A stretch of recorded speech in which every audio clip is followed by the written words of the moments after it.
ಮಣ್ಮುತಿ ನೋಡಿಸ್ಬೇಕಲ್ಲ. ನಿನ್ನ ಹಣೆ ಮೇಲೆ ಒಂದಷ್ಟು ಮಣ್ಣು ತುಂಬಿದೆ, ಕೂತಿದೆ. ನನ್ನ ಲೈಫಲ್ಲಿ ಇವಾಗಿರೋ ಅಡ್ವೆಂಚರ್ ಸಾಲದು ಅಂತ ಸ್ವಲ್ಪ ಥ್ರಿಲ್ ಇದ್ರೆ ಮಜಾ ಬರುತ್ತೆ ಅಂದ್ಕೊಂಡು ನನ್ನ ಬಾಯ್ ಫ್ರೆಂಡ್ನ ಕನ್ವಿನ್ಸ್ ಮಾಡಿ ಇಬ್ಬರು ಫಸ್ಟ್ ಟೈಮ್ UTV ರೈಡ್ ಮಾಡೋಣ ಅಂತ ಟೂರ್ ಬುಕ್ ಮಾಡಿದೆ ಅರುಬಾಲಿ. ವಾಟ್ ಯು ಮೀನ್ ಕಲ್ತ್ಕೊಂಡ್ರಾಯ್ತು, ಈಗ ಓಡಿಸ್ಬೇಕು ಈ ಗಾಡಿನ. ಚಿಲ್ ಸೈಟ್ ಸೀಯಿಂಗ್ ಅನ್ಕೊಂಡು ಕ್ಯೂಟಾಗಿ ರೆಡಿಯಾಗಿ ಹೋದೆ. ಬಟ್ ಬರೋ ಅಷ್ಟರಲ್ಲಿ ಫ್ರೀಯಾಗಿ ಮಡ್ ಫೇಶಿಯಲ್ ಮಾಡಿಸ್ಕೊಂಡು ಬಂದಂಗಿತ್ತು. ಫಸ್ಟ್ 5 ಮಿನಿಟ್ಸ್ ಅಂತೂ ಕಾಮ್ ಆಗಿತ್ತು. ಆಮೇಲೆ ಸ್ಟಾರ್ಟ್ ಆಯ್ತು ನೋಡಿ ಆಫ್ ರೋಡಿಂಗ್. ದೇವ್ರೇ, ಇವ್ರುಗಳು ಹೋಗ್ತಿದ್ದ ಸ್ಪೀಡ್ಗಂತೂ ಗಾಡಿಯಿಂದ ಆಚೆ ಬೀಳ್ದೇ ಇದ್ರೆ ಸಾಕಂತ ಗಟ್ಟಿಗೆ ಹಿಡ್ಕೊಂಡು ಫಸ್ಟ್ ಸ್ಟಾಪ್ ಆದ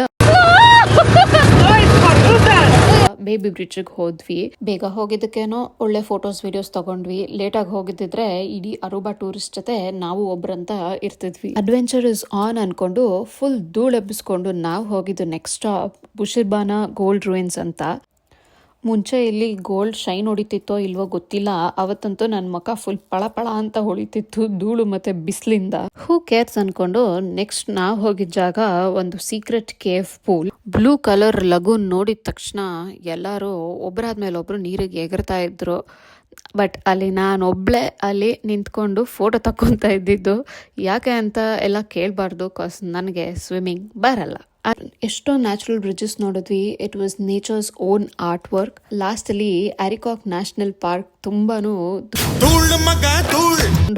ಕ್ಯಾಕ್ಟಸ್, ಕ್ಲಿಫ್ಸ್, ಡೆಸರ್ಟ್ ಅಲ್ಲಿ ರೌಂಡ್ ಮೇಲ್ ರೌಂಡ್ ಹಾಕೊಂಡು ಕೊನೆಗೆ ಬೀಚ್ ಹತ್ರ ಬಂದು ನಮ್ಮ ಟೂರ್ ಎಂಡ್ ಆಯ್ತು. ಈ ಧೂಳನ್ನ ಹೋಗ್ಸೋಕ್ಕೋಸ್ಕರ ಎಷ್ಟು ಸಾಹಸ ಪಟ್ಟಿದ್ದೀನಿ ಆಮೇಲೆ ಅಂದರೆ ಟ್ರಿಪ್ಪಿಗೆ ತೊಗೊಂಡೋಗಿದ್ದು ಬಾಡಿ ವಾಶ್ ಮತ್ತು ಶ್ಯಾಂಪು ಎಲ್ಲ ಖಾಲಿ ಆಯಿತು. ಒಟ್ಟಿನಲ್ಲಿ this was Aruba's most adventurous and fun part of my trip. ನಾನು ಸಿಗ್ತೀನಿ ನೆಕ್ಸ್ಟ್ ವಿಡಿಯೋಲಿ. ಬಾಯ್.